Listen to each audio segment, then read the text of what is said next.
Hey guys, welcome to Wellness Wednesdays. This is Miss Ashley.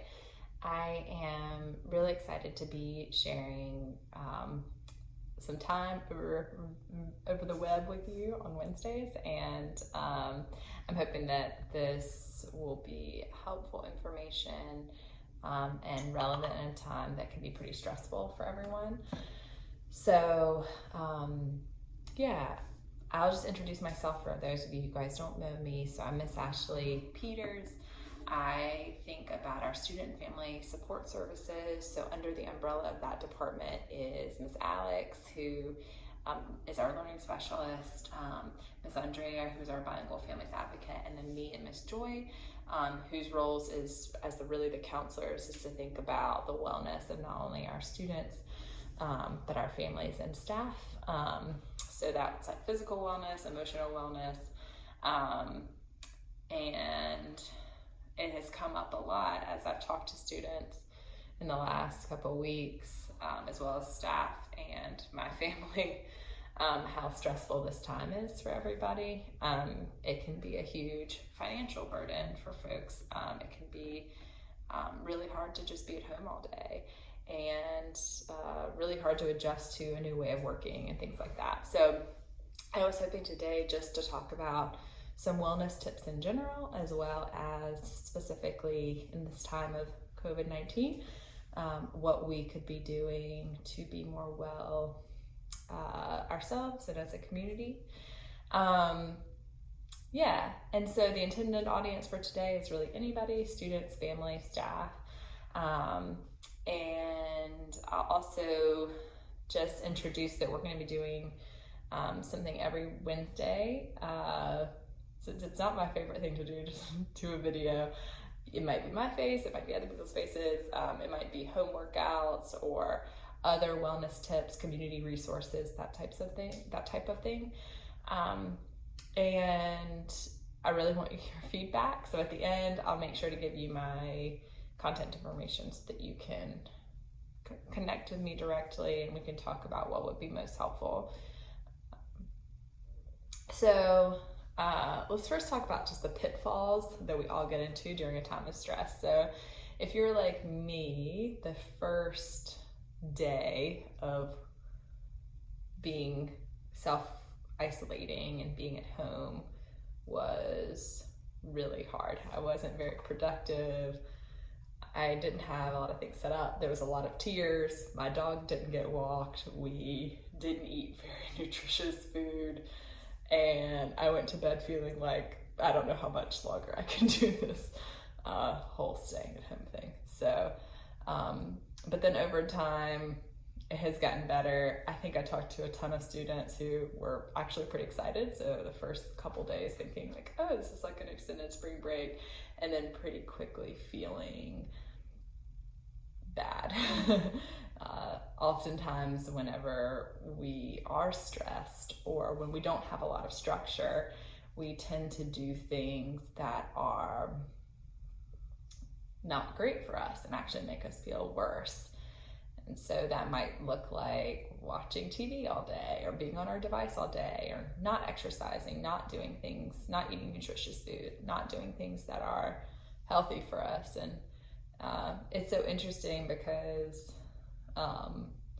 it makes us feel more down and lonely.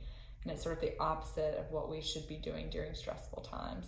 The other thing that people tend to do is to inundate themselves with stories that are stressful. So reading horror stories in the news, it triggers our brain to think that we're in a constant state of stress. And that is unhealthy and leads to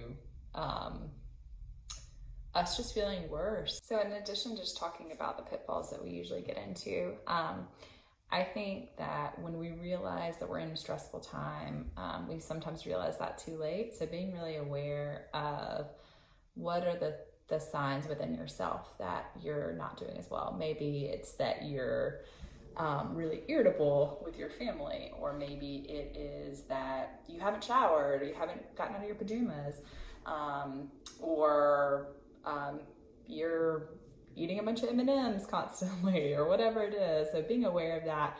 And then sometimes the first thing to do, so I'm going to talk about general wellness tips and then afterwards talk about sort of in this time of COVID-19. But one of the first things that I tend to do is just think about my basic biological needs. So eating and sleeping. I know that sounds so basic, but it is, to a person, the thing that often happens whenever we're in stressful times is we stop sleeping very well, or we're sleeping too much, or and we start to eat junk food or not eat at all, or eat way too much.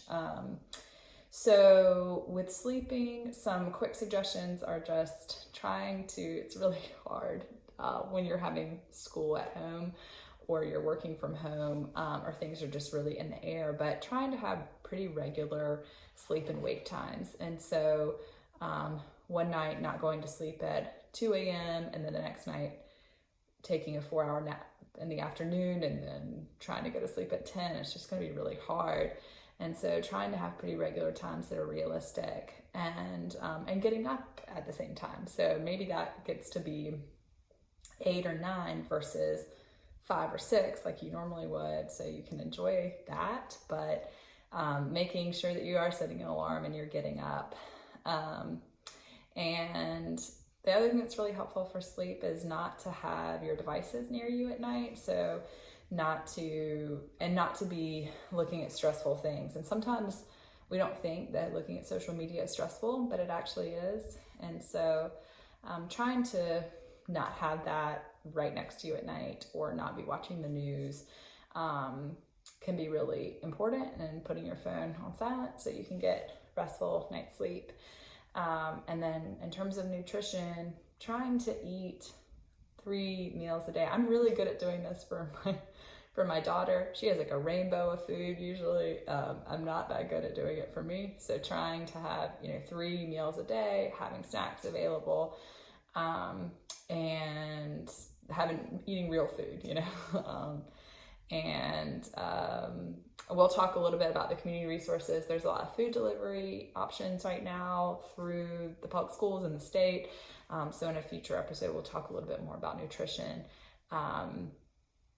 And I think the most important one, in addition to eat, sleep, is exercise. So there's so many studies that have shown that exercise, good cardiovascular exercise, or just simply walking for 30 minutes a day is better than medication and therapy combined in management of symptoms of depression and anxiety. And so during times of stress, it is super important, but just as a general rule, and I think it's hard. I was talking to a student yesterday who's graduated from Student U, as a former student. He's in the Army, and he was talking about his workouts, which were like running 10 miles with 60 pounds on their back, and then doing 100 pull-ups, and then running 2 miles with full water jugs. We don't have to do that. It can just be simple. It can just be walking outside. And that's one of the nice things about right now is that, your sports teams aren't available, your gyms aren't open, but it's beautiful outside finally. And so, the parks are open in town.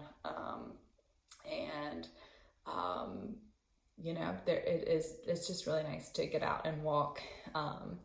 And maybe you listen to podcasts, maybe you listen to music, maybe you just see what you see around you and say hey to people and be cool.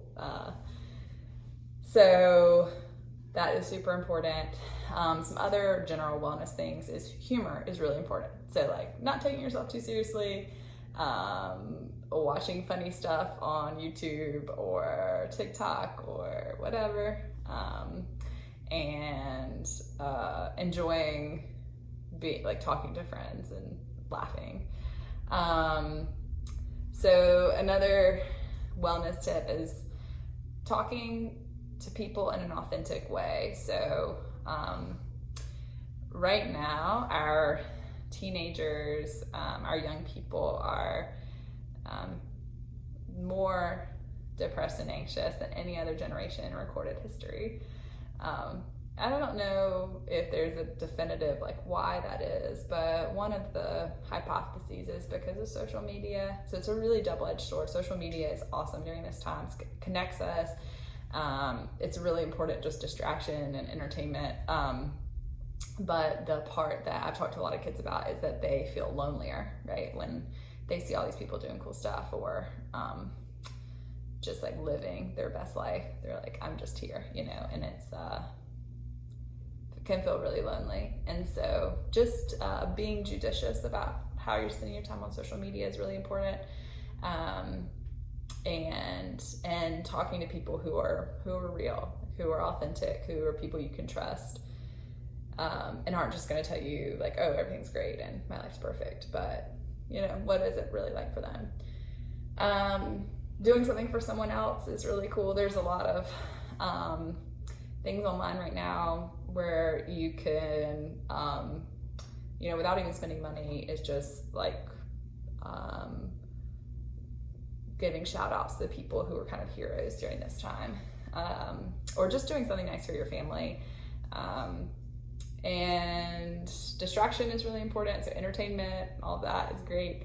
And then one thing that I like to think about is that is evidence-based is petting animals. So I have a big dog, just spending time with him, rolling on the floor, hanging out, petting him. And if you have other animals, just spending time with them. And it's also helpful for me to stay in the moment when I'm with my kid.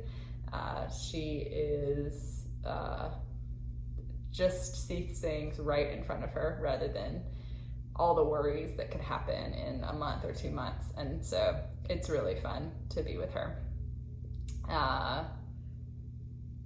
Cool. Switching gears to think about, I'm going to figure out how to put stuff on the screen. I haven't figured that out yet, but pretty low tech today, but in the future it's going to be better. So what helps specifically during COVID-19? So it's really fun to video chat with friends, talk on the phone with friends and extended family. I feel like so many of my groups of friends throughout the years have said, oh, let's do a video chat. And we haven't even talked to each other for a while. So that's really nice. So trying to get out of your pajamas every day and take a shower is important. It is something that I was loving, staying in my pajamas and hanging out during the day. And then I realized as I saw myself in meetings throughout the week that I was getting grubbier and grubbier and needed to step it up, wear real clothes. So that is important. And then creating a schedule. So Miss Alex made this incredible chart where she includes, fun stuff. A student told me the other day that they made a COVID-19 bucket list, which is awesome. So they have all the things that if they had time, they would have wanted to do with their sibling. And so it has a ton of stuff on there that you can do during this time of social isolation, that it's movies and podcasts and games and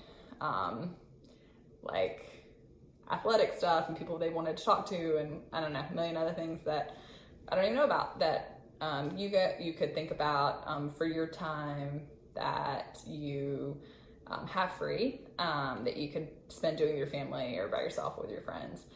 But Miss Alex's schedule is awesome. It includes those breaks and those times for entertainment, but it also includes time where you can get your work done.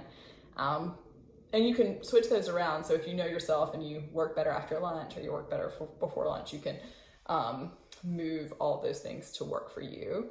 And then my other suggestion during COVID-19 for wellness is to be informed, but not to be sucked into the hysteria. So there's plenty of news outlets that are doing great reporting, but it might not be helpful to watch or read 10 articles about the same thing that can be really anxiety provoking and can make ourselves feel like we're in the middle of the crisis when we're maybe not, but the future will get here. And so staying in the moment, trying to stay present, being informed, but not sort of getting sucked into how bad it could get and all those possibilities, but just holding tight to your family and your friends and the things that you care about and hoping for the best and trying to stay in the present moment. So I'm going to share a chart with some YouTube videos and online resources that may or may not be helpful during this time. And I would love your feedback about this sort of quick wellness tips video, as well as what we could be doing in the future. So some ideas that were thrown out are to do like an in-depth dive into community resources. So all of our laws have really changed, as well as all of these new resources that are available for the community in Durham and in North Carolina and more broadly. So doing an in-depth dive into those, doing some sort of live just support to students to be able to talk to your friends and sort of see how you're doing. This was suggested by a couple parents who were like, I think my kid's feeling really down, and I know there's a lot of us who feel the weight of the uncertainty and feeling like lonely and need to connect. So that's another idea. And then maybe some at-home workouts, since we can't go play soccer at our school or go to a gym and play basketball. Maybe some home workouts that you could do outside or inside or anywhere. My email is ashley.peters@studenteudurham.org, and my phone number you can call or text is 919-590-9258. And I look forward to hearing from you and getting some ideas, and we'll see you next week. Thanks. Bye.